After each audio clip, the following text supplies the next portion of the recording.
Go to their website, Google them, South Bay Rod and Gun Club. They need $150,000 to build a well so they can get fresh water, not so they can, take showers and take a bath. Yeah, because the county's saying we're going to shut you down otherwise. Well, it's got nitrates in it, and it seems like all of San Diego, groundwater has got nitrates in it of some kind. So it's become a real issue. I understand the city trying to take care of it. And I told him, I said, well, let's find us a well guy. He says, it's got to be a special well guy that knows how to do. Well, because you have to somehow seal off the well and do all this stuff. What the heck's a nitrate? I don't know. I think they're in hot dogs. I think they are too, and they taste very good. I thought it was like when that's right. When like cheap hotels got expensive, that was the nitrate. Yeah, that's what I. There was the day rate, the night rate. No. All right. So hey, did you have a good New Year's? We had a great New Year's. You know what we did? What did you do? Kind of funny. We spent it with friends that we never get to see, which is awesome. Did you never get to see him, or it was awesome that you did get to see him? It was awesome spending time. Okay. And we, how life just gets busy. And next thing you know, it's been like 6 months, and you haven't seen your buddies, and I know. So we went and spent just the four of us, two couples, and we decided we found out, someone read that if you start Forrest Gump, the movie, at 10:38, that at midnight you're celebrating New Year's with Lieutenant Dan when he celebrates New Year's in New York. And it works. It worked. It turned into like an hour and a half discussion. Oh. I don't think we're going to do this right. Well, I think it's too long. Well, I don't think it's long enough. Well, I think pause it. No, don't pause it. Fast forward it. So it turned into an hour and a half discussion, and then nailed it. 5, 4, 3, 2, 1. Happy New Year. Everyone looked at our phone. It was midnight exactly. Bingo. So how cool is that? That's what we did. Is this going to be a tradition now? It's a tradition. I got a sneaky feeling. Yeah, Laura can. Everything's a tradition. So. Oh yeah, she's a traditionalist. Oh yeah. She likes that, huh? Yeah. So yeah, it was fun. How about you? How was yours? What did we do? We actually didn't really do. We watched the Die Hard. There you go. Marathon. Nice. Die Hard 1 and 2, because 1 was and then I was in bed by 10, but that's another story. Ho ho ho! Now I got a shot, or now I got a machine gun. Yeah, right? That's the best movie. I'm telling you, it's absolutely great. All right, let's take a break because we have got a full packed hour and a half staring you in the face. Actually, an hour and 45 minutes, right here on FM 96.1, AM 1170. The Answer.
Educating you on your Second Amendment right.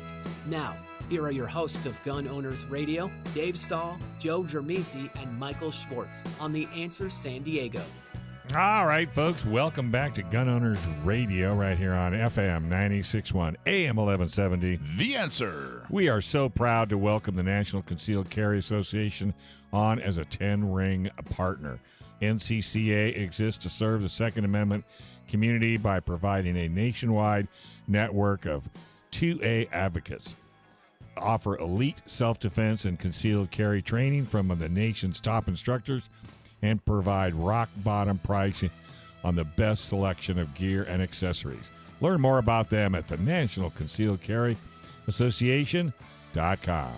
All right, who is your special guest today, sir? We have very, very, very special guests. One is one of my very favorite people on the whole planet. Her name's Gina Roberts. She's a founding board member for San Diego County Gun Owners. The other is Robyn Sandoval, and they are both here. Both ladies are here to talk to us about the DC project. Now, I'm assuming that has nothing to do with comics, right? That's not that DC? Not that DC. Although made frequent trips to D.C. as well as working here with the Texas legislature to protect our gun rights. That's awesome, and thank you for all that you've done. I'm well aware of the good work that you've done, and it's fantastic. Thank you, Robyn. And Gina, I gave a little bit of an intro, but tell the folks who you are. Okay, and first of all, thank you for acknowledging my founding member of the San Diego County Gun Owners. That is one of my proudest moments. I unfortunately didn't find DC Project until the second year that they were around. I actually found it through Girl and a Gun, and after I was helping with them. I'm also the California State Director for the state version of the DC Project, where we're trying to do the same thing in Sacramento that we are doing in Washington, D.C., and I've been there 3 times now. Awesome. Okay, and now that thing that you guys are doing, Robyn, tell everybody what is the DC Project? How did it start, and what are you guys looking to accomplish? Well, basically, we're trying to share the faces and stories of gun ownership from the female perspective to really give a different voice to the stereotype of the American gun owner.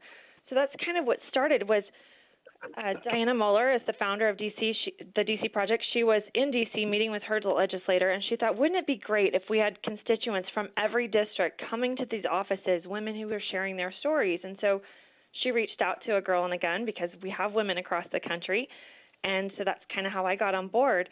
And the whole point is really to make a counter offer to other voices that are out there in the chaos of the noise, those counter voices that I always tell people when I meet with members of Congress. I remind them that the moms that make demands to take our rights don't speak for moms like me. So all of us Excellent. are going to share our voices and make sure that all sides of the coin are being heard. That's excellent, and I appreciate you pushing back like that. It's unbelievable. The liberties they take. We're talking about Moms Demand Action, which is an anti-gun group. And the liberties they take when they talk about who they speak for, and they make it sound like they speak for all women. They makes it sound like they speak for all moms. And I mean, it's downright inaccurate, because I know a ton of moms and a ton of women that have nothing in common with the message that Moms Demand Action have. So what exactly do you do? What's the actual process you guys go through, or how does it work, I guess? Well, there's a number of ways people can get involved with us. They can subscribe to our newsletter so that they know what's going on in their state, so that if they want to participate on the state level, they can give a donation. That helps us get the word out. There's a lot of costs that go involved in communicating. Moms Demand is operating on, multi-million-dollar budget. So here we are trying to kind of counteract the red shirts with our teal shirts to create a visual of moms who are for our gun rights. So having donations helps us travel to these different rallies and to get our voices out. And then also just going to D.C. So we travel to D.C. once a year. We try to. This year we couldn't last year we couldn't because of COVID.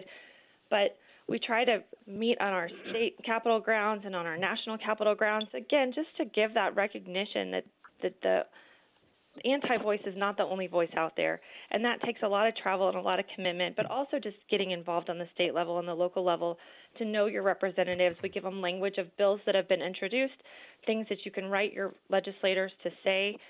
For example, I'm a constituent in this district, and I want to go on record as opposing House Bill whatever. Just giving people the language sometimes. A lot of times gun owners think, oh, we have the NRA or we have the GOA or we have the SAF. I don't need to do anything. And nothing could be further from the truth. And so we are trying to rally those women together and men and get the word out of things that people can do to make a difference.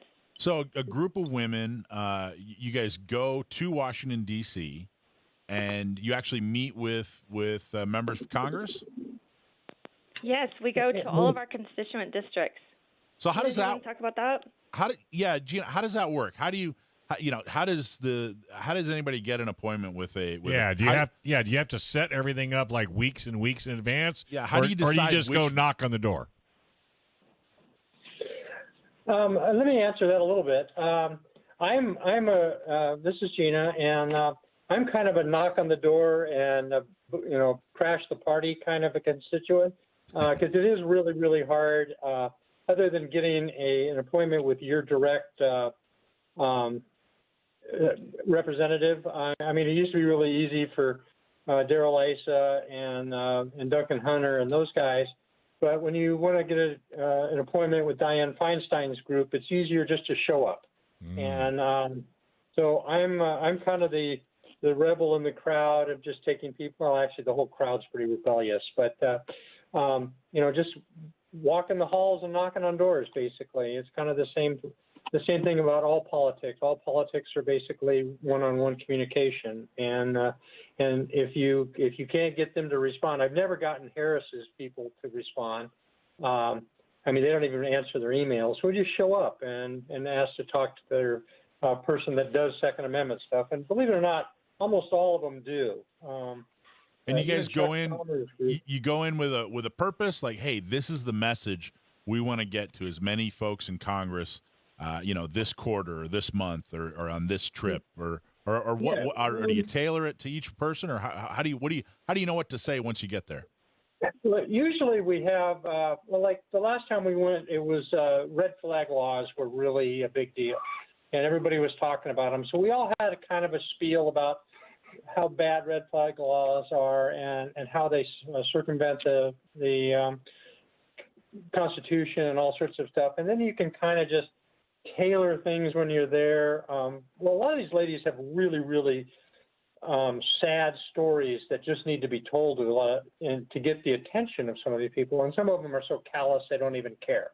So you need to kind of tailor it to the response you're getting. Some of them are just incredibly responsive and good. I remember we got an extremely good response out of Chuck Schaummer's chief of staff one year. It's like, you guys didn't ask us for anything. You just came and talked to us. And we're like, that's kind of what it's all about. It's about education, not legislation. So interesting. So Robyn, you were saying that it was important, to the DC project that the women gun owner perspective gets out there. Why is that important? Why is it important to have a women's perspective when it comes to gun ownership? Well, when you're walking the halls of these congressional offices, it wasn't uncommon for us to see Moms Demand there. They're very noticeable in their red T-shirts. They have this branding. And a lot of times people think that when we come in and want to discuss Second Amendment issues that we're obviously going to be on their side. It's just kind of a given, an assumption made. So it's actually a really nice surprise to them. And I love seeing that surprise of them saying, wait a minute, you're for guns? And just have that moment where here I am, I'm a regular mom, I'm a regular person. I just want to show you who we are and what we're about. And like Gina said, we have a lot of women that go with us with very compelling stories of how their firearm saved their life. Having a firearm changed their life, saved their life. Not having their firearm put their life in grave danger. So having these stories where you can sit and talk to them about it, and they may not know. And a lot of times the Second Amendment staffer, usually every office has a staffer assigned, and sometimes you can talk to them about legislation and they might not even know. When we went and spoke about the Violence Against Women Act, they were shocked at women coming in opposed to the Violence Against Women Act. We had to explain to them that it was the red flag laws provisions in there. So a lot of times it's just kind of that just that surprise moment that we have where the light bulb goes on and we kind of break that stereotype for a moment and are able to open a dialogue. Yeah, I think that's important. The red flag, especially the gun violence restraining orders are really bad. We actually, one of our members, she's writing an op-ed which should be out fairly soon.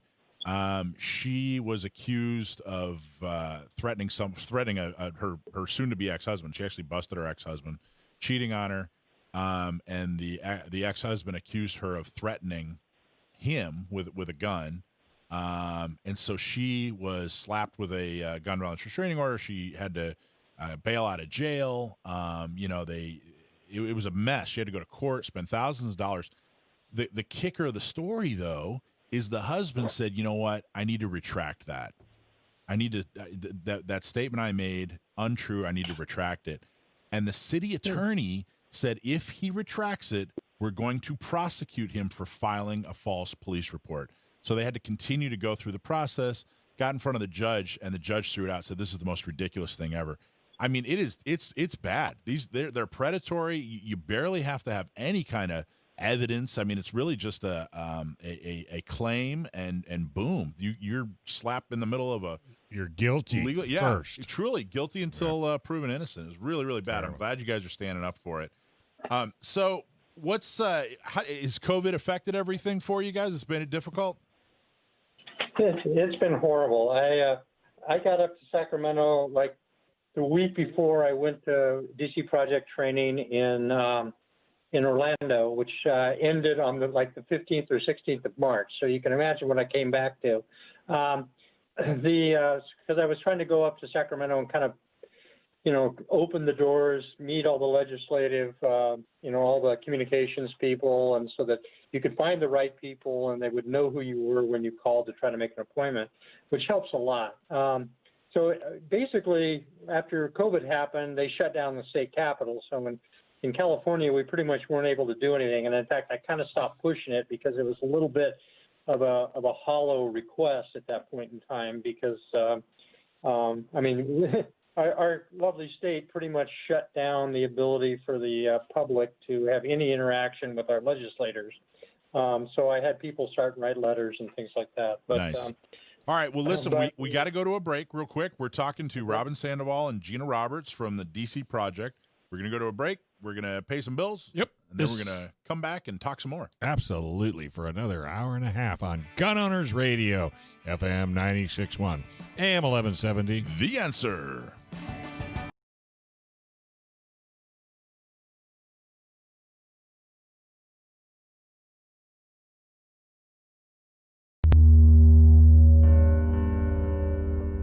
All right. Looks like everything is good to go. Fantastic. I can't wait to break her in. Yeah, definitely, man. Just one last thing, and... Okay, we're all set. I'll see you in 10 days. Excuse me? Yeah, it's 10 days, not a minute earlier. 10 days? Yep.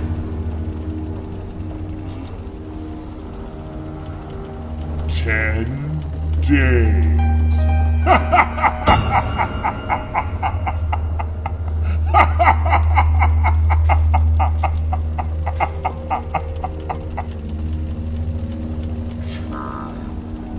Are you or a family member suffering from AGL? We can help. Visit us at www.sdcgo.org or call us today. You are not alone. Side effects may include peace of mind, fun, smiles, self-empowerment, pizza at meetings, weekly emails, an increase in freedom, frequent visits to your local gun range, and in some cases, gingivitis. Often not available in Australia, Japan, the UK, Germany, Papua New Guinea, and everywhere that isn't here. Without someone doing something about it, it's not going to get any better.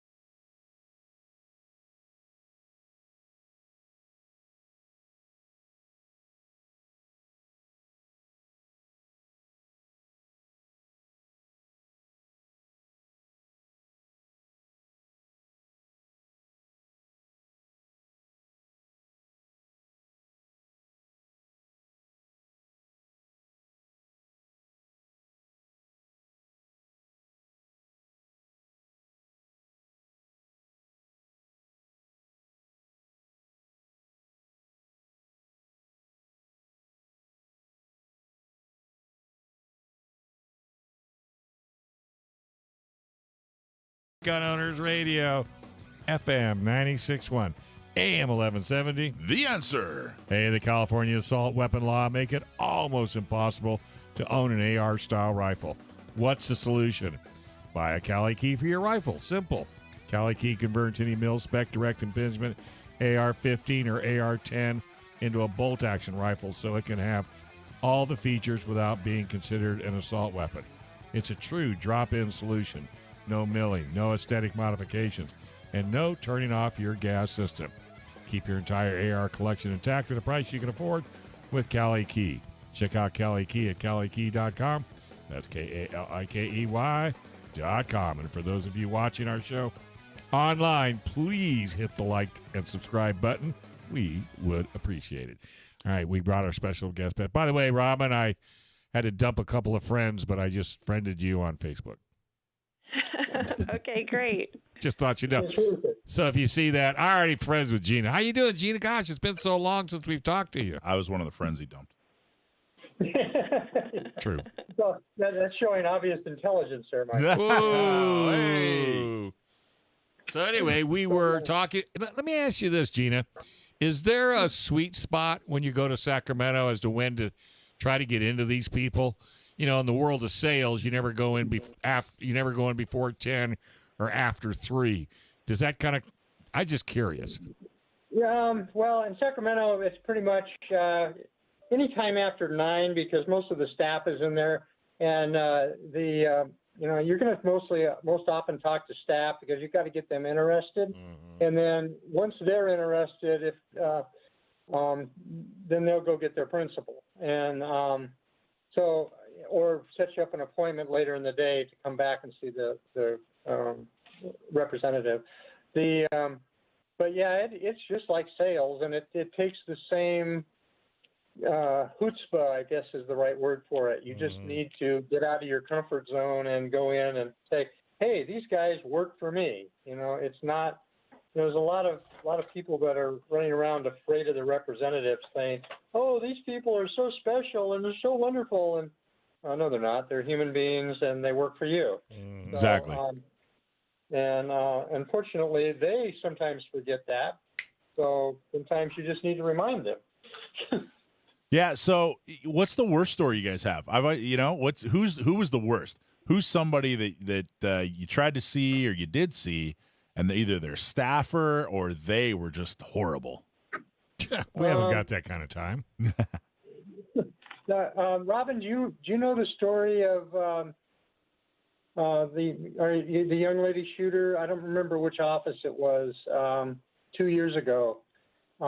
Yeah, we had a girl from Virginia who went and met with her staffer. She's a junior 3-gunner, really bright girl, super competitive, committed to her sport, all-American kid, a kid that you couldn't not love. She's a straight-A student, super great kid.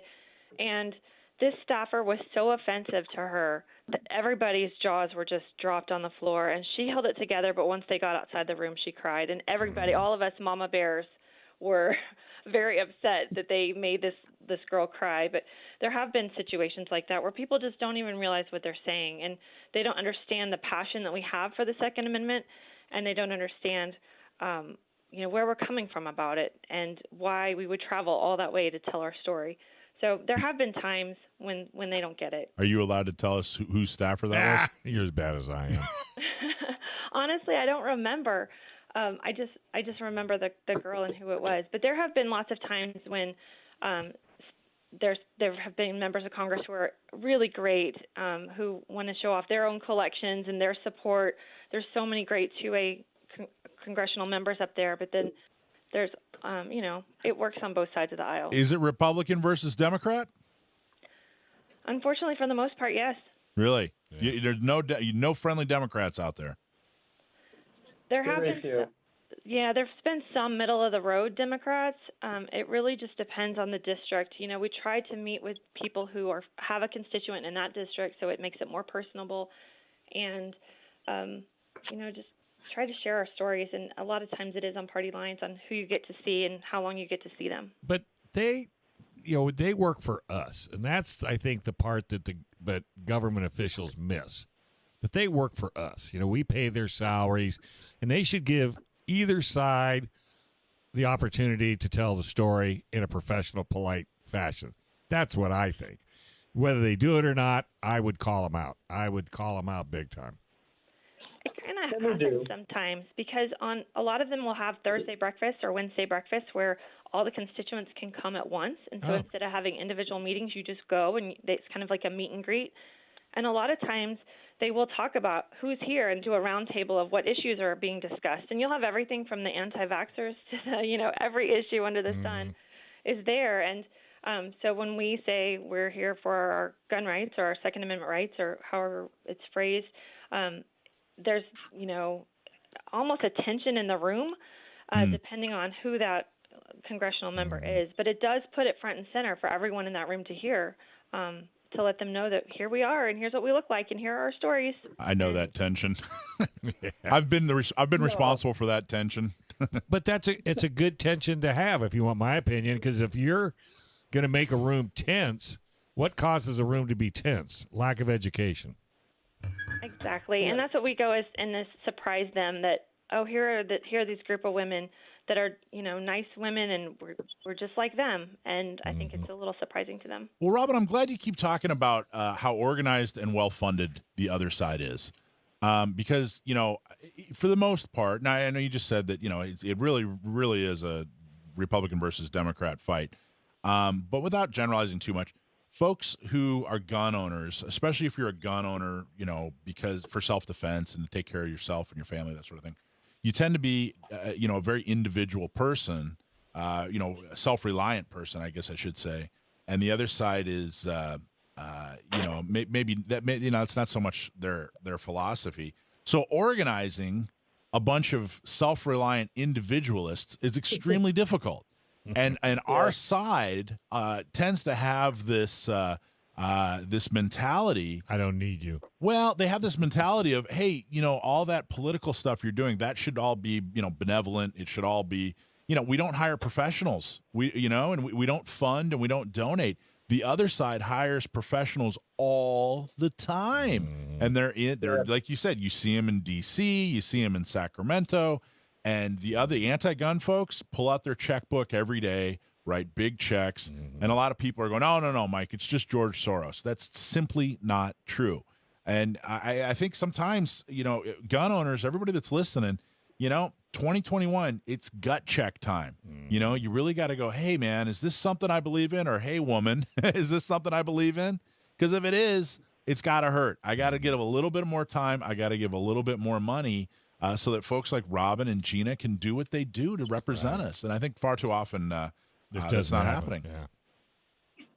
Yeah, it's very frustrating. I mean, who's our favorite former mayor? I just said a complete brain fart. When he ran for president, when he had extra money, he wrote a huge check, like a $12 million. Bloomberg, thank you. Wrote like a $12 million check to Moms Demand Action. Yeah. And, we need a billionaire. We, as the entire gun, lobby, quote, pro-rights people, need a billionaire. And we just need to make that clear that this isn't, yes, we're righteous, we're doing the right thing, but it's not automatic, guys. We need to really get out there and support the people that are willing to do things. And so, what are you ladies? What are you thinking of? What's going on in Georgia? Well, let's just say that I've been on the phone calling for, calling people in Georgia, and there's a lot of people on the ground from California out there. Diana Mueller spent a couple days or several days walking doors for the first time ever in Georgia.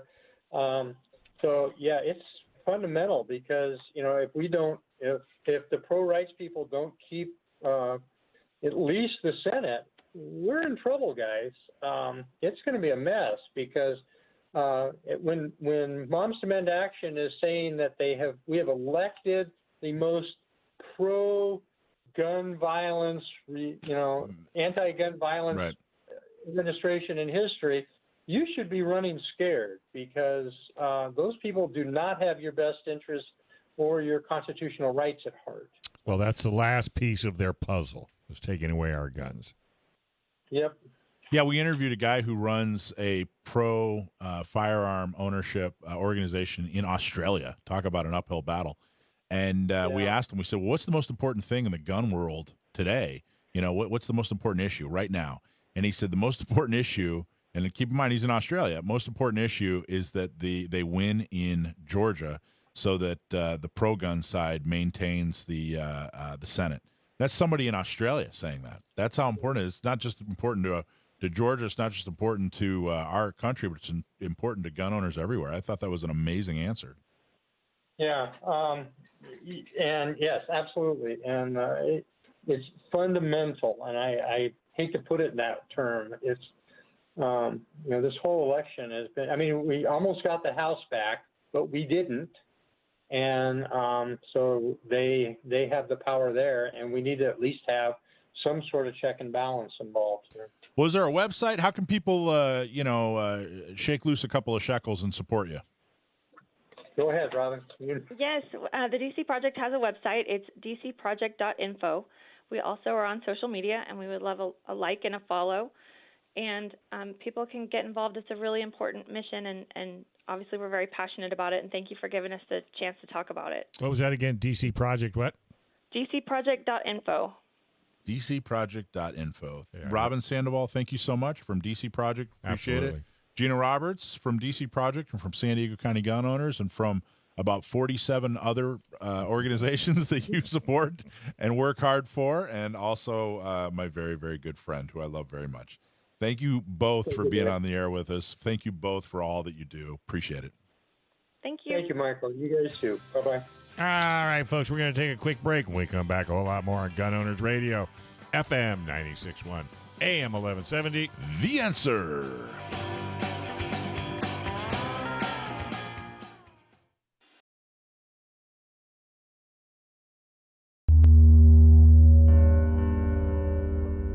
All right.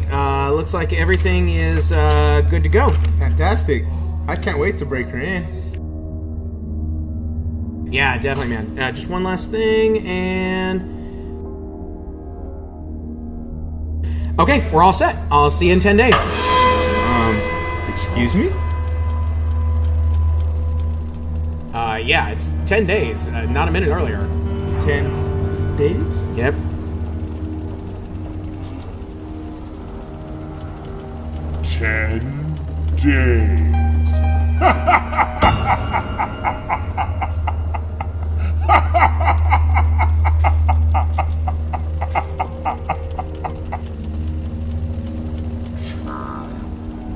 Are you or a family member suffering from AGL? We can help. Visit us at www.sdcgo.org or call us today. You are not alone. Side effects may include peace of mind, fun, smiles, self-empowerment, pizza at meetings, weekly emails, an increase in freedom, frequent visits to your local gun range, and in some cases, gingivitis. Often not available in Australia, Japan, the UK, Germany, Papua New Guinea, and everywhere that isn't here. Without someone doing something about it, it's not going to get any better.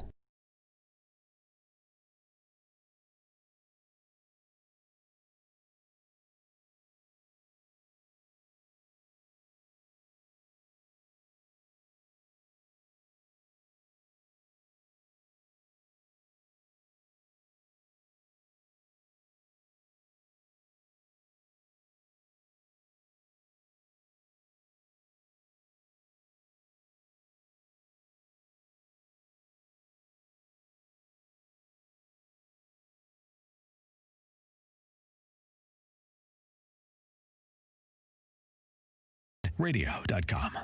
All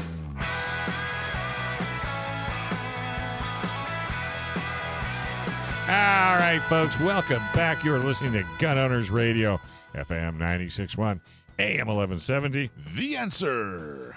All righty now. Well, Seal One is one of our newest sponsors. Clean, lube, and protect your gun faster and easier with Seal One. Seal One CLP Plus is an all-in-one solution that cleans, lubricates, and protects your gun. It's also natural, non-toxic, and environmentally friendly. Seal One was founded by a Navy SEAL here in San Diego, and all their products are made in the USA. Seal One is also a strong supporter of San Diego County Gun Owners, so we are very proud to have them on board. Clean your guns faster and better with Seal One. Use the code GOR25 for a 25% discount off your first order on their website at seal1.com. All right, who you got now, son? Very special guest, a San Diego treasure. Darin Prince from North County Shooting Center, and also the inventor of the bullet button. How you doing, Darin? I'm doing all right, Michael. How are you today? Good, man. Thanks for coming on the air with us. Yeah, welcome aboard. Well, thank you. Happy New Year. And, hey, just thanks for everything that you do. It's totally appreciated by the FFLs and consumer alike. That's very nice of you to say. Thank you. And I'm going to add one more thing to your list of titles. The San Diego County Gun Owners Lifetime Achievement Award winner. That's well, right. Thank you. That was all you.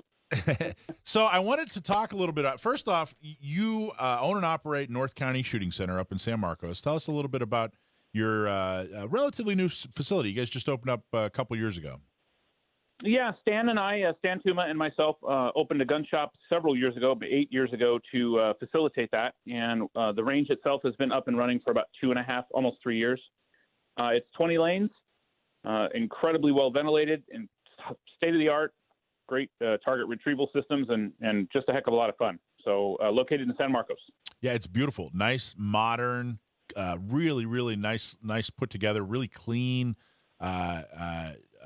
gun range. And then your shop is excellent. Your staff is fantastic. Your inventory is fantastic. I think your shop is absolutely beautiful. Well, thank you very much. We appreciate that. We've worked hard to make it so. Wait, he has ammo? we do have ammo for use on the range. It's a tough time right now, guys.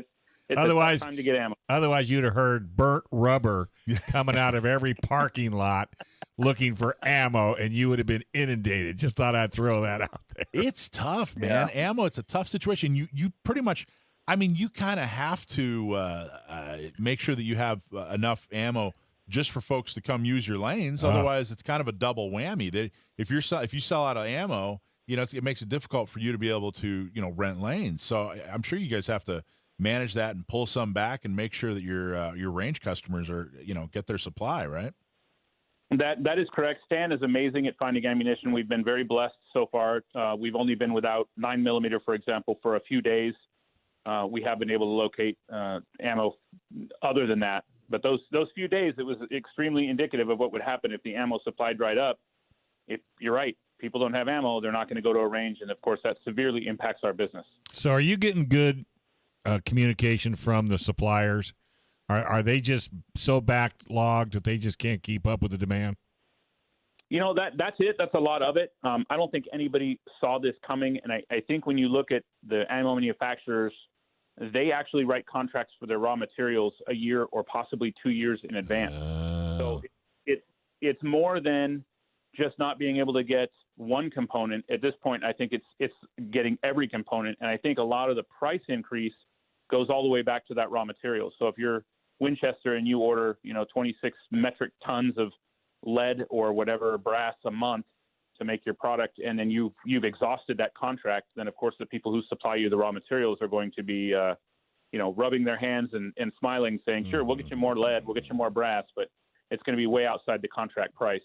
And I think we're going to feel this probably for about another year, and then hopefully it will level out. We'll see what happens with the election and the political, shenanigans that are going on. But I see it getting better. I don't know how much better it's going to get though. Yeah, and how soon?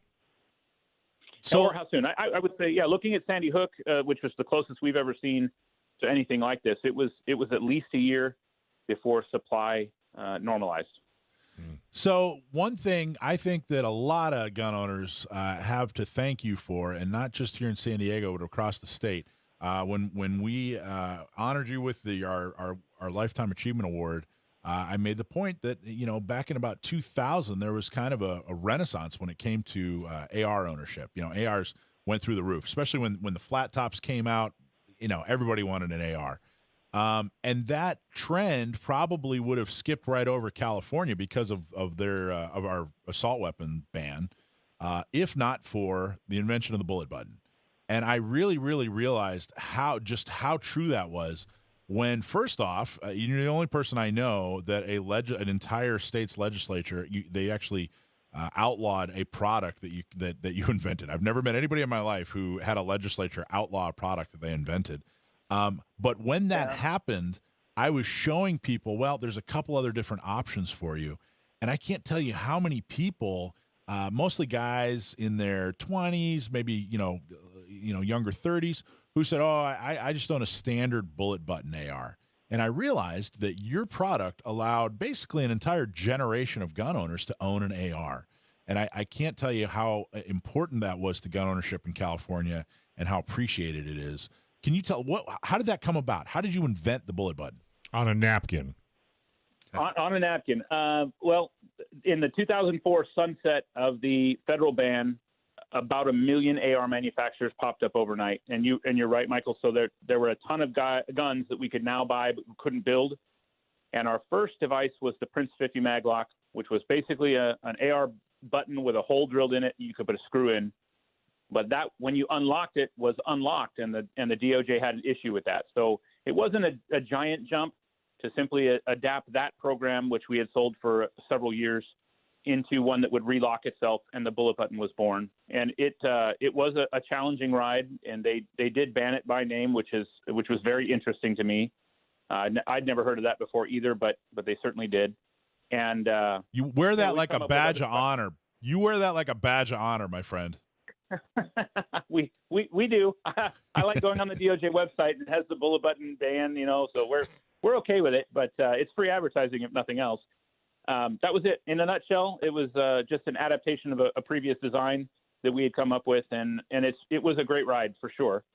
And we were happy to be involved in getting a lot of guns to a lot of good people in the state of California. There you go. And it was amazing. So did you have anything to do with the design, or was one of your engineers? Oh, no. The design was completely mine. I appreciate that you would think I had engineers. All that stuff was done on my living room table. See, I told you it was a napkin. Yeah, it basically was a napkin. We use Napkin Works a lot, and it was all just a natural progression. But, yes, it all happened in a very small house in Carlsbad. Wow, you should be very proud of yourself, I'm telling you, man, because you did make an impact. So we hope so. You're an FFL, extremely smart guy. You're still selling guns. You have a whole shop full of fantastic guns. I know your inventory, like every shop, ebbs and flows, but every time I go in there, you guys have a fantastic selection. Post bullet button, what are you recommending folks use when it comes to making an AR California compliant? We have our own system that we've come up with, which is the Patriot magazine release, which we released the day basically they outlawed the bullet button, which was fun. It was kind of interesting to slap the DOJ back. I think they didn't think that Californians were ready, but there were several different manufacturers. We were one of them. So of course we do like our own system, but we also do featureless rifles, and those are the two systems, the two ways to go. Featureless, obviously, you give up your pistol grip, and that's going to be the largest detractor to that system. But there are some nice platforms that allow you to do that. And then, of course, the Patriot magazine release, which we invented and produced, allows you to drop a magazine, but only after slightly opening the action. So we can take care of you either way. And there are pros and cons to both systems. So, and that was the big change. They, of course, like I said, they outlawed you guys by name. But the big change is that it was no longer you needed a tool to take the magazine out. You actually had to break open the action in order to take the magazine out. So you're the Patriot mag release, not the Patriot clip release, the Patriot mag release. That you actually have to break open the action, and then it allows the mag to drop. That's correct. So you open up the action ever so slightly, and the interesting thing about it, it's like a lot of California legislation. It's actually faster now to change magazines than it was with a bullet button because you're not looking for a tool. Yeah. So everything's built onto the rifle, and their unintended consequence, I don't know if they think about the things that they do, but it's just been to make it a little bit easier for us. And yet you're going to have trouble clearing a jam in a gun like that. It is possible with all of the systems that make you open the gun, but they've actually made it faster to change mags and more dangerous in the event of a stoppage. 2 minutes, guys. I wish they would think and just talk to somebody before they do this, but of course they won't. No, they're not going to do that. That's what we end up with. So we just have a couple minutes. You're an FFL. You have access to anything, just about. You can carry anything. You can pretty much own just about anything you want. You see all the the pluses and minuses of all the guns. What is your preferred carry gun, and what's your preferred bump in the night gun? So in the house is a SIG 226 in any flavor. I don't care if it's an Extreme or a Scorpion Mark 25. They're great guns. They're super reliable. I think they're really comfortable. That's the go bump in the night gun.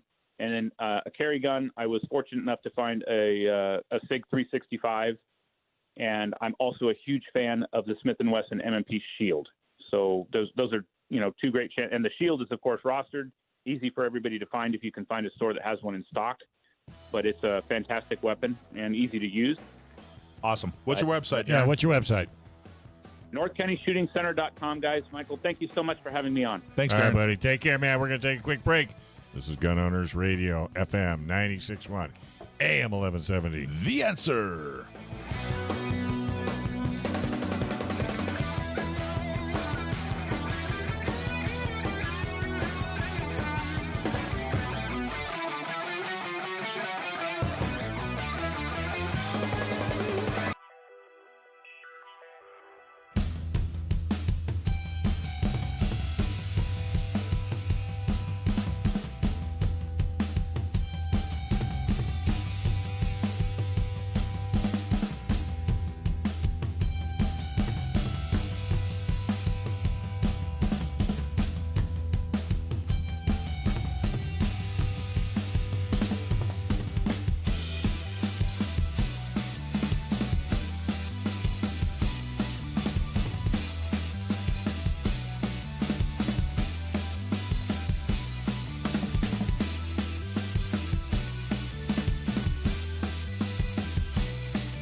All right.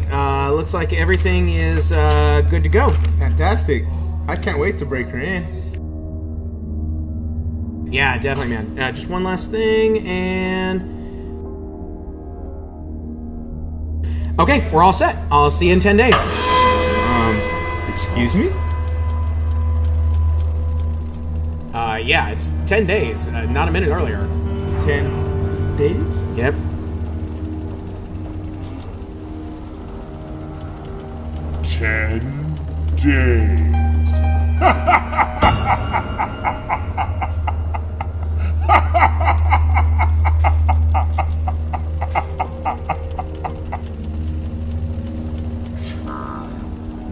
Are you or a family member suffering from AGL? We can help. Visit us at www.sdcgo.org or call us today. You are not alone. Side effects may include peace of mind, fun, smiles, self-empowerment, pizza at meetings, weekly emails, an increase in freedom, frequent visits to your local gun range, and in some cases, gingivitis. Offer not available in Australia, Japan, the UK, Germany, Papua New Guinea, and everywhere that isn't here. Without someone doing something about it, it's not going to get any better.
Dave Stahl. 2 minutes on the dot, but it's way too long to do a single commercial.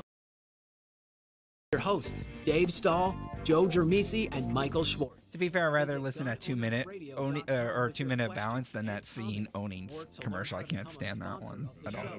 Time to get involved. Yeah, that one too. That one. Together, we will win. Now here's Dave, Joe, and Michael on The Answer San Diego.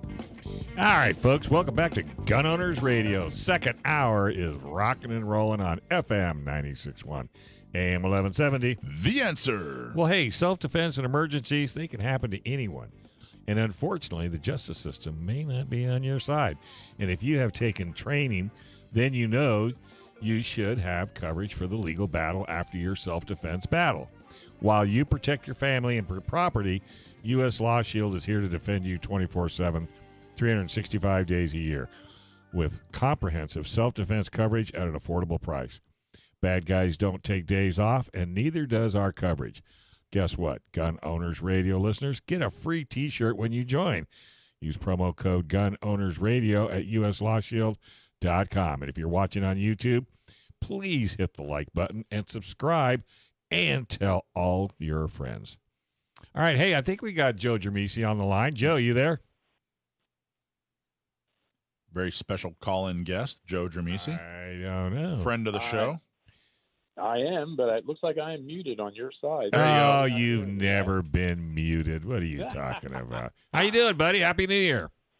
I'm good. Happy New Year. It's a great new year coming up here, right? Absolutely. You taking care of the wife? You take care of that wife. Yeah, she's good. I think she's on like day 8 of her flu experience, so the worst is past. Okay, good.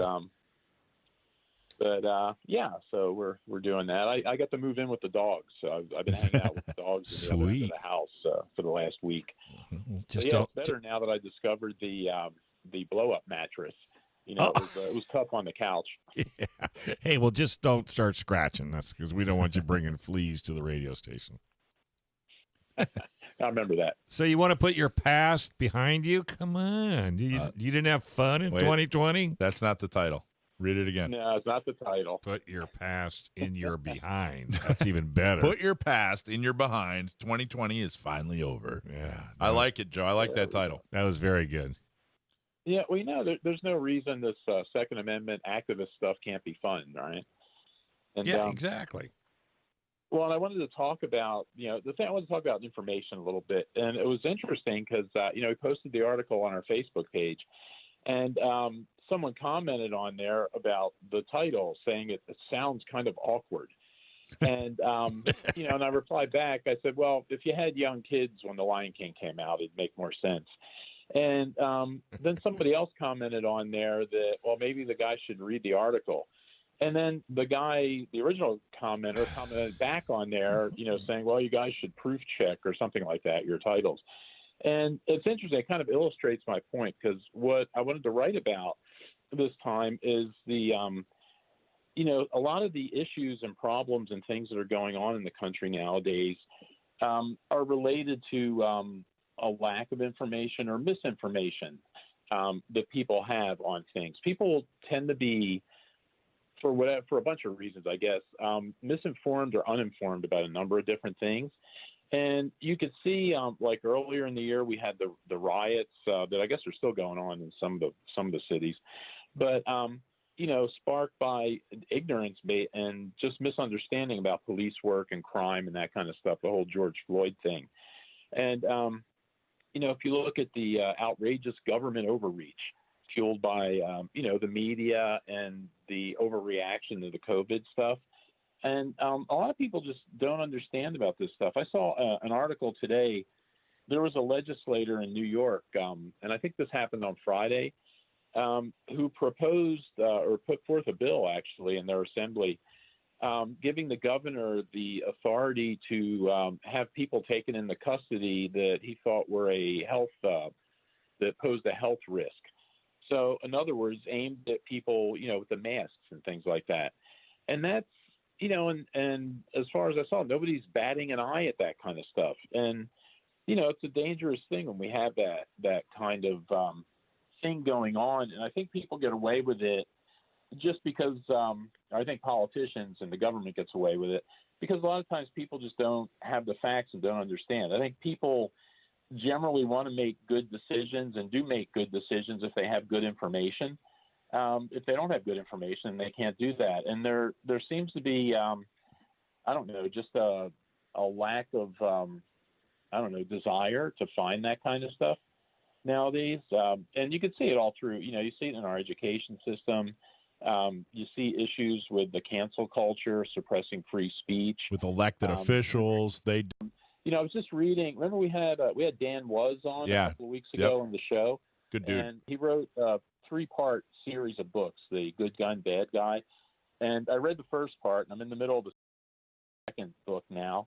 And but he talks about how the left uses that fear, which is based on ignorance, really. The left puts out all this information or misinformation about guns, and people that don't own guns have been immersed in this misinformation for years. And what that does is it builds a fear, and then the fear generates an anger.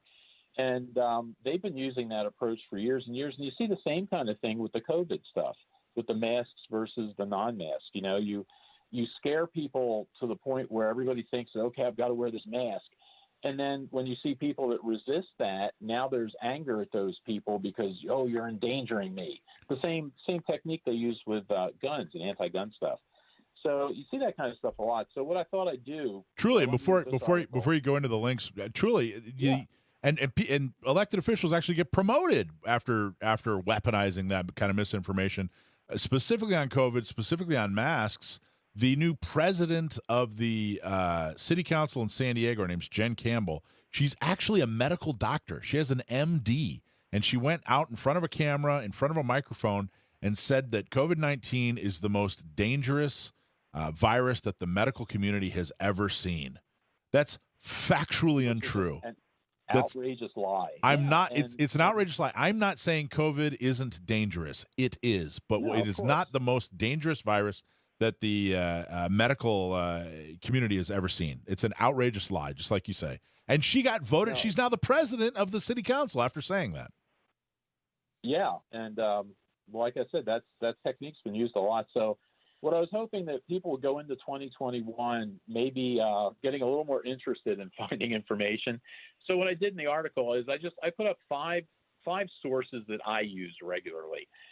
There's many others. I encourage people to just find the source that you're comfortable with, that you like, and use it and stay informed. And the 5 I listed, one I discovered was Masad Ayub, who's been on the show a couple of times, has a blog that's on the Backwoods Home magazine site. Mm-hmm. And I've been reading that one for years, and it's just great articles he puts on there every couple of days about the whole gamut of things with, he'll talk about specific guns, about the gun community, about the gun politics. It's just a really great place for information. So I listed that one on there. John Correia's active self-protection site. I mean, if you're a gun owner, especially if you carry, you should be familiar with John Correia. Every day he puts videos up there of actual crimes, and John critiques the videos and shows you, what did the bad guy do? What did the defender do? What did they do right? What could they have done better? And just great free information up there. I mean, everybody should be looking at that. In fact, on John's thing, we were talking about the George Floyd thing and the riots and stuff like that.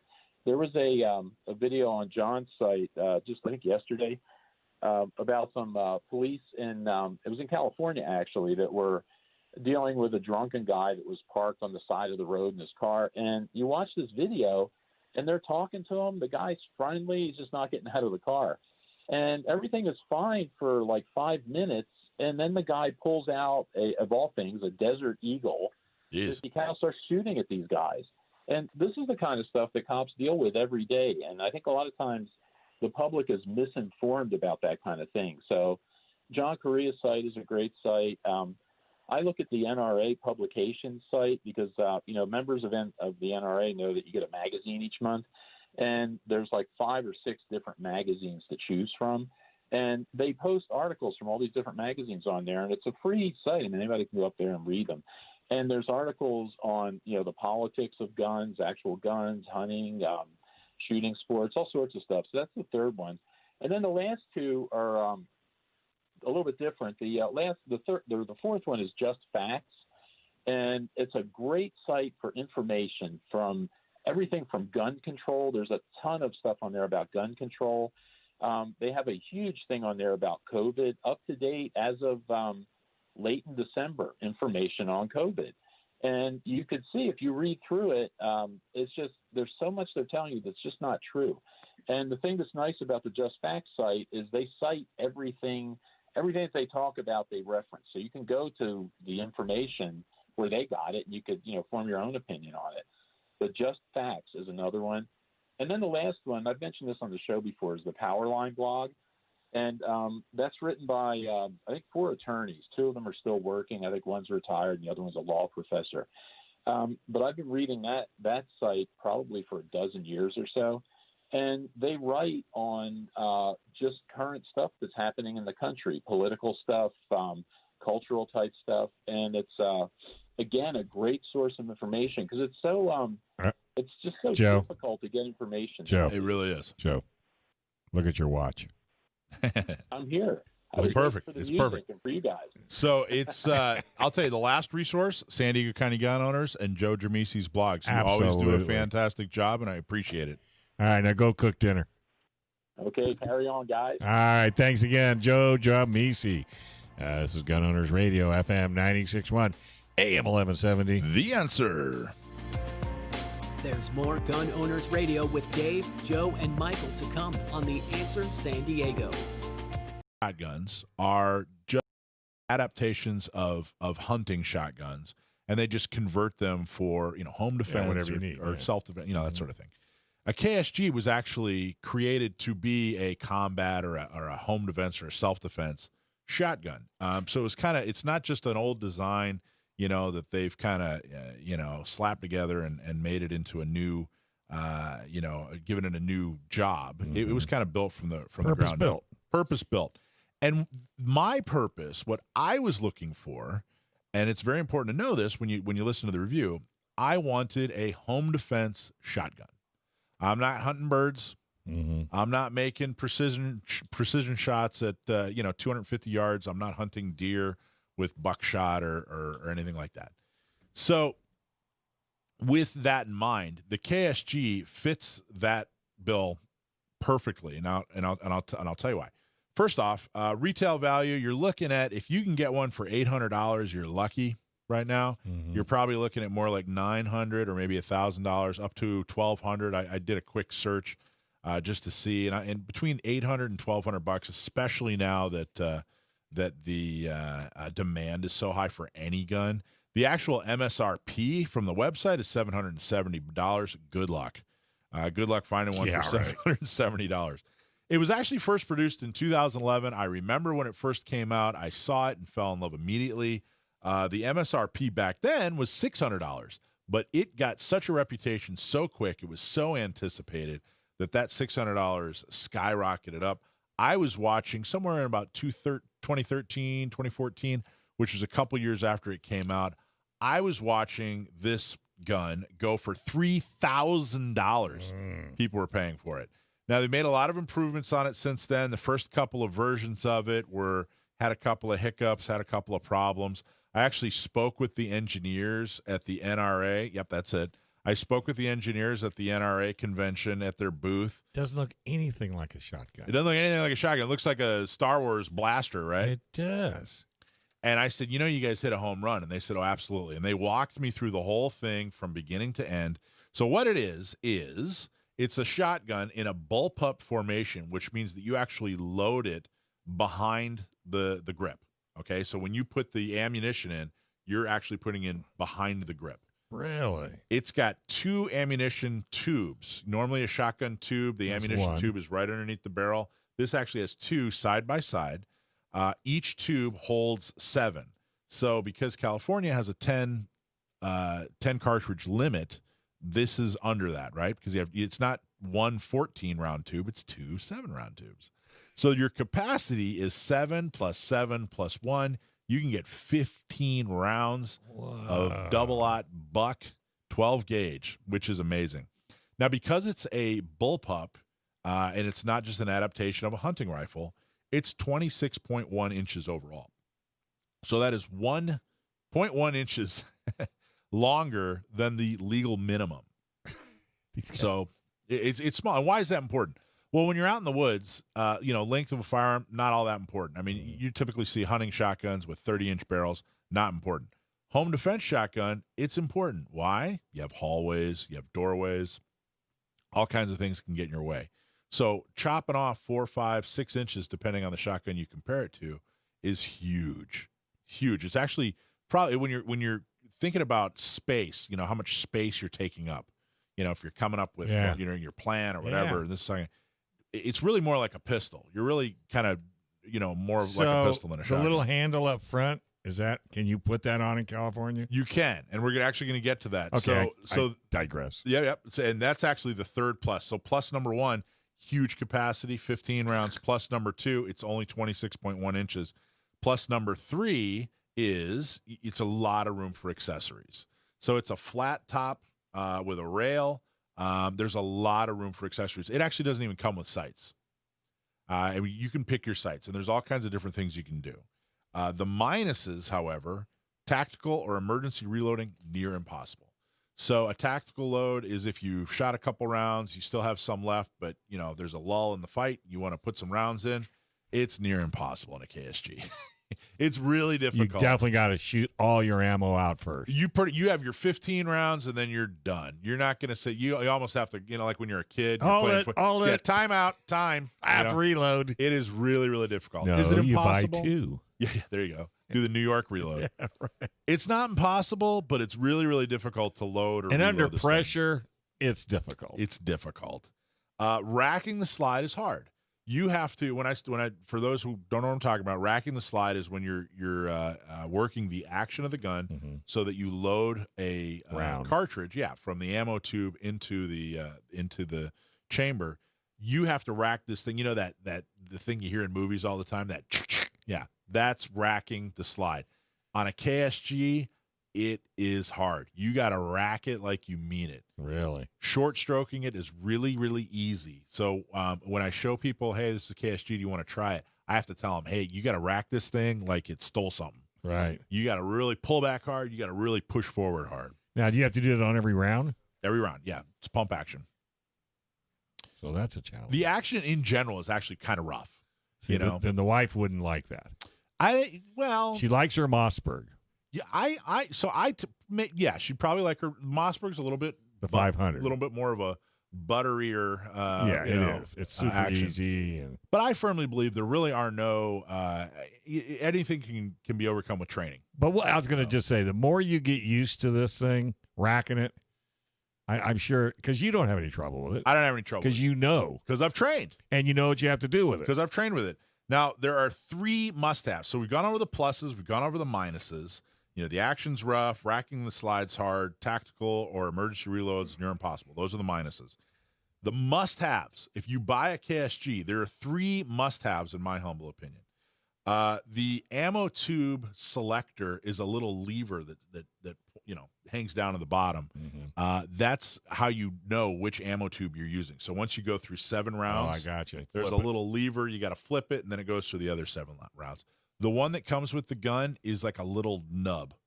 You got to get the extended one. Otherwise, you're going to be fishing around for it, and it's a big pain in the butt. And that, I don't know, that's like $30. Can you get a chrome 8-ball? That'd be awesome. Like a hot rod. I like it. Little chrome 8-ball. Foregrip. Now, you were just asking about the foregrip. That just seems like a natural. Not only do you have to have a foregrip because this thing is so tough to rack, it has to be a quality foregrip because it's so short. Your hand, your foregrip and your support side hand is now really close to the muzzle. So if you get some Chinese-made, plastic malarkey, and you rack that thing like you mean it, and that breaks, the foregrip breaks and comes off, hopefully you'll pull back all your fingers. I I haven't had. I have a nice metal. So where'd you get yours? Did you get it from these guys? Do they make one for this gun? I don't know if they make one. I actually got one. I got one from Gunfighter Tactical. Lee is an awesome guy, and he introduced me to a metal one. I can't remember who the manufacturer is. I'm kind of embarrassed by that. But get a metal one. Yeah. Get a nice, high quality one. I think you're probably spending about like $50, maybe a little bit more there. That's nothing. And then sights. We were talking about sights. But it what doesn't sights did you decide on? So I now have on there, and you got to have a flashlight too, but that's every gun. I now have on there Magpul AR sights. Don't really like those. I'm still looking, and that's kind of an issue. Somebody out there has to manufacture a sight specifically for a KSG. I'm thinking like a Trijicon MRO might work, which is just a big red dot. But honestly, if it were up to me, I'd have a big, huge glow-in-the-dark lollipop sitting out there on the front, because, again, this isn't a long-range precision weapon. Right. This is a, hey, he's in my house at the end of the hallway. I'm going to really hurt you. But I love my KSG. It is absolutely my bump of the night gun. I am literally trusting my life to it. I've taken it, worked with it. I really, really, truly love it. I think it's just so innovative and awesome. That's my KSG review. How about that, Dave? I thought that was an awesome review. You did I like the pluses and minuses. Thank you. Because we have to do plus and minuses. Nothing's perfect. Yeah. Everything's and just because you love it, somebody else may not. Do you find this at like some of the ranges in their rental fleet? Yeah, and just about every range has it in their rental fleet. Some of them rotate it in and out. Okay, that's what I recommend you folks do. And trust me, anytime you're going to go buy a gun, go to a range that has it first and rent it. I know the gun range San Diego, I tried one out there. In fact, I broke theirs successfully. They had to take it back and fix it. But that's what you want to do. Go break somebody else's gun. Yeah. And they don't care. It was my fault, but I didn't break it. They had to. Yeah, you big gorilla. You broke it again. KSG. Love it. 12 gauge. Check them out. All right, folks, we're going to take a quick break. This is the Gun Owner Radio Show. FM 96.1, AM 1170. The Answer. Yeah, same to you, man. How's the family? How's the family? The last one. Family's great. You got what? Two more kids since I last talked to you? Well, I still got the 2, but I got one more on the way coming in March. So okay, we'll get even more crazy. I'm going to bring you a VCR. I have an extra one. It's okay. You won't have a problem with it. Well, congratulations. Thank you. So, John, it's been a while. There's a couple of things I want you to talk about. Why don't we start with the amicus brief that you wrote on behalf of San Diego County Gun Owners? Yeah, how's that doing? Yeah, so months ago, we filed an amicus brief, which is a friend of the court brief, in a case that, and this was on behalf of San Diego County Gun Owners. San Diego County Gun Owners is not a party to the case, but because our Second Amendment interests, we felt it was only proper to write this brief and submit it in support of the plaintiffs and Teeter, and that's the case called Teeter v. This is a case which is a Second Amendment challenge regarding butterfly knives. And I know that sounds weird at first, but you got to remember the Second Amendment is not the right to keep and bear firearms. It is the right to keep and bear arms, which includes guns and knives. And a lot of people don't even know this because it's something that you don't really think about. But throughout the country and in certain states, there are a lot of knife regulations and knife laws. And just like a lot of the firearm laws that are in place, they were put in place for no reason by ignorant people who didn't know what they were talking about and just saw too many Rambo movies. That's right. And that's the Second Amendment, like you said, keep and bear arms. And that's exactly what the purpose of the amicus brief is, to support the right to keep and bear arms. I really hope that case goes somewhere and it ends up doing some really great things. I was really, really proud of the work that you did on that. We're so happy to have you on our team, John. So there are 2 major cases that you're heading up. What are those 2 major cases? Yeah, the first one would be Jones v. Becerra, and that is the Second Amendment challenge to California's ban on adults ages 18 to 20 from purchasing firearms. So in California, if you're 18 years old, you're a legal adult, you still can't buy a firearm. And when in the eyes of the law in the world, an 18-year-old in the United States is an adult, and they have all the rights of an adult. They should have the Second Amendment right that all adults have. And where are we in that case? What's the status on that, or when is that seen a courtroom, or are we going to see a courtroom soon? So we are currently at the Court of Appeals regarding the district court's decision on the preliminary injunction. The judge in the district court just denied the preliminary injunction. They think essentially pointing to the fact that because there were laws back in the day that had to do with general firearms regulation, that there was enough cause to essentially prohibit individuals who are adults from having firearms. So we appealed that decision on the preliminary injunction. So that's in front of the Court of Appeals. We've submitted the opening brief on the appellant's behalf, or our behalf, and we're currently waiting on the response brief from the state. Interesting. And that's still a preliminary stage. We have not been to trial, so there's still a long way to go on that. Long way to go. And the second case that you are heading up? Yeah, so the second one is the one that's we're gonna need to pay attention to, and that is Miller v. Becerra. That is the Second Amendment challenge to the assault weapon laws in California. So we submitted a preliminary injunction, over a year ago now, and had an evidentiary hearing back in October where we heard from witnesses and declarants on plaintiff's behalf. And the judge has scheduled us for trial February 3rd, 2021. So day before my birthday. Fast approaching. We will be before the judge and before the court making our arguments on that case. Now, what do you think? Is this like a 3-week long court case, or a 2-day, or what's your best guess on how quickly you think this will happen? The actual hearing right now it's scheduled for 1 to 2 days. Okay. We're doing a number of things that will allow for to prevent a 2-week long trial. They're doing some various techniques to expedite things beforehand, but can't talk too much on that now. Sure. But right now it's scheduled for a single day hearing. Maybe we'll wash over 2, but anything can happen, and it all depends on what the court wants. And so, all right, so February 3rd could take a couple of days, but then he's not going to issue. I mean, it's going to take him a little while to issue a judgment. Is that fair to say?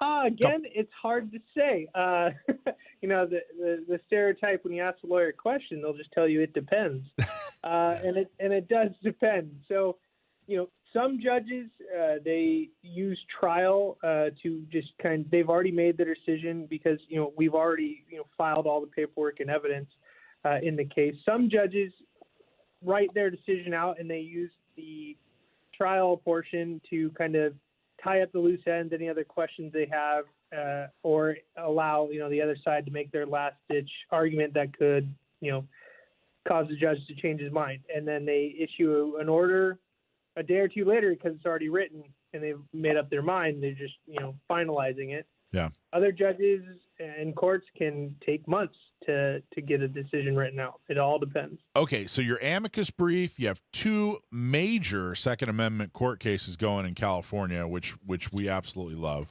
That's the second reason I wanted you to come on. The third reason is we have literally hundreds of thousands of new gun owners in San Diego and in Southern California. I wanted you to just touch on transporting a firearm. Can you just for all the new folks out there, or even the old folks out there that have owned guns for a while, what are some of the most important points people need to know about transporting a firearm? Yeah. So, and the way I do this is I don't tell you the minimum standard to get by legally. I tell you my recommendations in order to just make sure that there's never a problem. But to lay it out quickly, in California, if you don't transport your firearms properly, you could be charged with, public carrying a firearm, unlawful concealed carry of a firearm. If your firearm's loaded, that's an additional charge. So what I recommend for anyone who's traveling with a firearm in California is if you have a sedan, all your firearms should be put in the trunk of the sedan, and that trunk should be locked. Now, when it comes to handguns, I would say you'd need a hard case, lockable kind of either briefcase, box, storage bag, anything that is hard case and lockable. And I put those handguns in that hard case, lock that up, and then put that in the trunk. Make sure that all your firearms are unloaded. That means no ammunition in the magazines. I would travel with your ammunition in the original ammunition box you bought it in, or in another dedicated ammunition, bag, pouch, or box. I personally wouldn't recommend keeping them together in the same pouch. However, there's no problem with having your gun in one compartment of a bag and then ammunition in another compartment. Long guns can be transported in soft cases. I'd still recommend locking them, and if you have a hard case, you might as well use it. And then, again, put all that in the trunk, and then you can lock that trunk up so you have multiple layers of protection. If you're in a truck or an SUV or a hatchback, which, doesn't have a dedicated trunk, I would store the firearms in those appropriate containers as far away from the passenger compartment or the driver as you can. So in the back of the SUV, in the back of the hatchback, or even in the bed of the truck, if it's possible to, put them in another locked container in those areas, go for that. Awesome. John, thank you so much. Now there's a lot of people out there, they're going to listen to you and say, oh, that's like you said, it's not the legal minimum. This is what you're recommending as an attorney, as a best practice. I know there's going to be a lot of people out there that are going to, hump. That's not exactly what the law says. I got to tell you guys, I talk to people weekly. They call into San Diego County Gun Owners.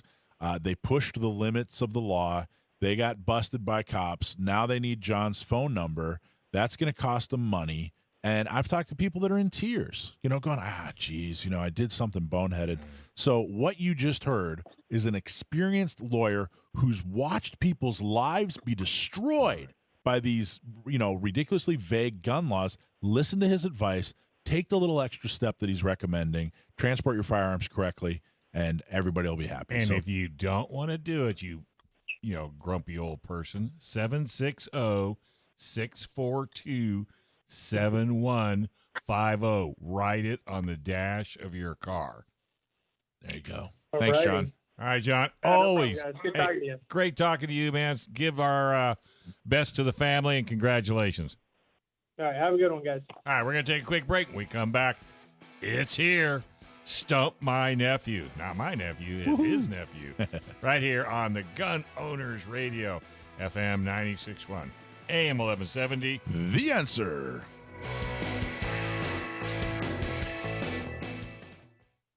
Business is ready for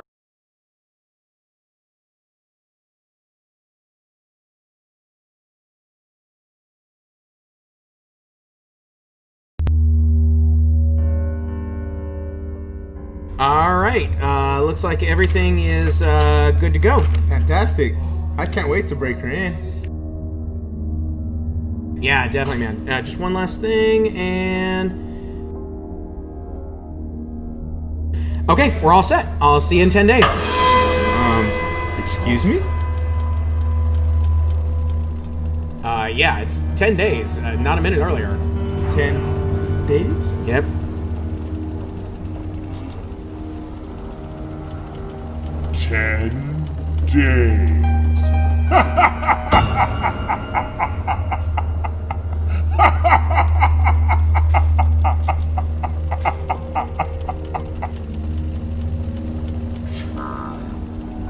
Are you or a family member suffering from AGL? We can help. Visit us at www.SDCGO.org or call us today. You are not alone. Side effects may include peace of mind, fun, smiles, self-empowerment, pizza meetings, weekly emails, an increase in freedom, frequent visits to your local gun range, and in some cases, gingivitis. Often not 770. The Answer. Hey, Firearms Policy Coalition has been on fire, filing a ton of lawsuits here in California and across the nation to protect your Second Amendment. Together, we are working on all levels to restore your self-defense rights, so we need you to join the Firearms Policy Coalition now. People, they are making things happen. FPC just filed a petition for the Holloway versus Barr case to be heard on the Supreme Court. This could be the first 2A case heard by the Supreme Court in over a decade. They need your help. Become a member today by visiting their website at firearmspolicy.org. All right, Stump My Nephew, Sam the Gunman. And you've got a question. I do. Sam, what's up, bud? Not much. How are you guys? Fantastic. It's chilly out here. It's 60. Oh. 60? Oh, cry me a river. It is. I'm freezing. I almost wore socks today. Sam the Gunman. So, Stump My Nephew, every week we have someone write in. They give us a trivia question that has to do with guns. If we use it on the air, you get a hat from San Diego County Gun Owners or a T-shirt. If you stump my nephew, you get a front sight membership, an ambassador level front sight membership, which is huge. That is firearms training for life. I've been there. Sam, you've been there. You took the course with us. It was a lot of fun.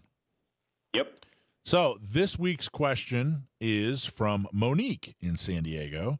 She wants to know, which firearm went into production first, the Colt 1911 or the Winchester Model 12 shotgun in 12 gauge?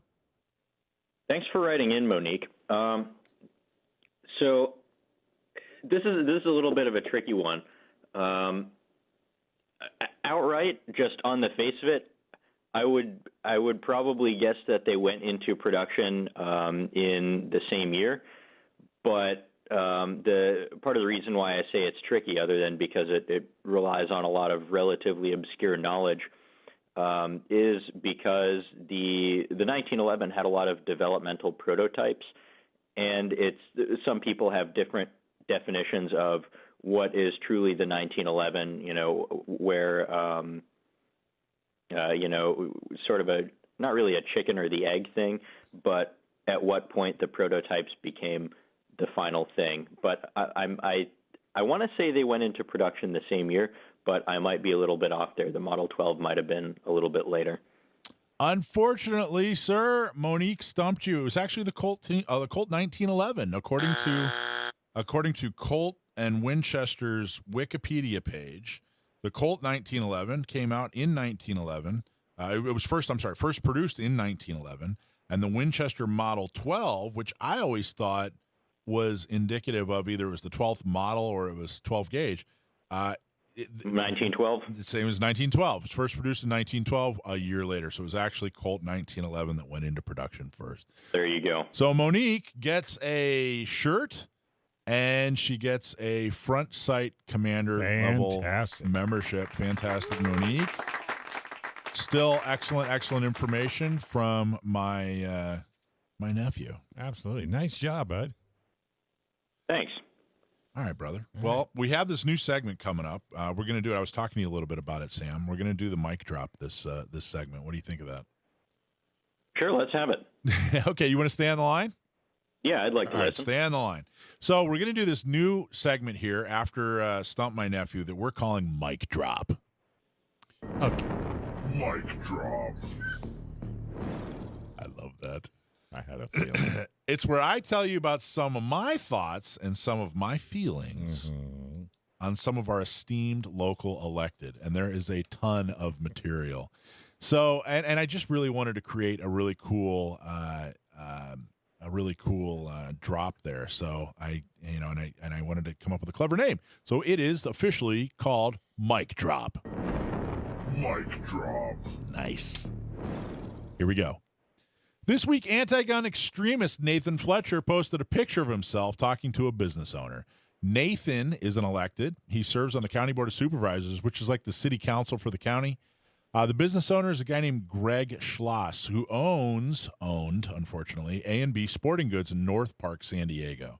Greg is the third generation in his family to own and operate their store. If you grew up playing sports in San Diego, anywhere near downtown, you've probably heard of A&B Sporting Goods. They've been around for 3 generations. So what was Nathan talking to him about? Well, the store is being forced to close their doors permanently because they cannot do business during the government overreaction to COVID-19.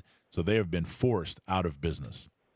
Now, listen, don't get me wrong. There's a contagious infectious disease going around, and it's serious. COVID-19 is something that's very, very serious. Nobody with a serious mindset contests that. But there are two strikingly horrible realities that occurred to me when I saw the picture of elected Nathan Fletcher talking to business owner Greg on his last day of business. The first reality is that A&B Sporting Goods serves the needs of mostly kids. That's who's shopping at A&B Sporting Goods. They're the ones that are playing Little League and Pee Wee football. Kids aren't getting sick. Closing the shop wasn't due to science, and it wasn't due to COVID-19. It was closed due to political science. The second reality is that these restrictions are in place and being enforced thanks to Nathan Fletcher. Nathan, in all his infinite wisdom, back in February during a news interview, told us all that there was no way we were going to catch the virus unless we were in Wuhan, China, all the way to shutting down business and arresting people who defy it. Okay? So when this thing came out in February, he actually went out and said, oh, no. The only way you're going to catch this thing is in China. Right. You know, and now and then quickly went to, hey, we need to shut down business. We need to shut down gun shops, et cetera, et cetera. Beachgoers, restaurant patrons, religious leaders, Nathan wanted them all shut down. He wanted them fined. He wanted them arrested. Nathan had months to prepare for COVID-19. Did he expand the ICU beds? No, he didn't do that. Did he work with the state to handle the influx of unemployment claims? Nope, didn't do that. Nathan lied his way through press conference after press conference, strong-armed business after business, church after church, forcing them to shut down, all the while collecting his six-figure paycheck. So poor Greg, the business owner, forced out of business. Nathan, not a problem at all. The idea that Nathan would talk to a business owner on his last day of operation because of the government restrictions destroying his family's legacy is appalling. Forget that Nathan isn't maintaining a 6-foot distance to the business owner in the picture. Forget that Nathan continues to be a fervent supporter and implementer of the exact restrictions that put Greg and AB Sporting Goods out of business. Focus on just how sociopathic and egomaniacal a person has to be to destroy someone's business and then publicize going to share their condolences on their last day. Elections have consequences, and the election of Nathan Fletcher has resulted in the explosion of government restrictions and the implosion of small business, just like we all said it would when he was running. Nobody listened. And that's this week's Mic Drop. Mic Drop. How about that, Dave? That's awesome. Sam, what'd you think of that? Nice job. All right, thanks, man. I didn't even know you were going to do that. That is absolutely the bomb. All right, hey folks, if you're listening on YouTube or on the podcast, do me a favor, hit the like button and subscribe button as well, and share this show with all of your friends if they are Second Amendment supporters or they just care about honest news. I also want to thank our great sponsors, and if you get opportunities to use their services, please let them know you heard it right here on Gun Owners Radio. San Diego County Gun Owners, U.S. Law Shield, Cali Key, the Dillon Law Group, Seal One, PRMI Mortgage, and National Concealed Carry Association. And thanks to Michael Schwartz, Joe Germisi from afar, Sam the Gunman, and our digital master, Brendan Thomas, and this fine gentleman that's been working the Facebook. Chauncey. Thank you, Chauncey. I appreciate it. You're the man. And definitely go, like you said, go to U.S. Law Shield, go to Cali Key. If you haven't bought a Cali Key by now, buy a Cali Key. Not only is it going to help you with your AR and keeping it California compliant, but that guy, Ascanio, is such a good dude. He's the one person I know that's working hard to put himself out of business. I know, isn't it crazy? He supports your rights. He's giving you a tool so that you can keep your AR California ready. The Dillon Law Group, we just heard from John Dillon. That guy, he works so hard. He sure does.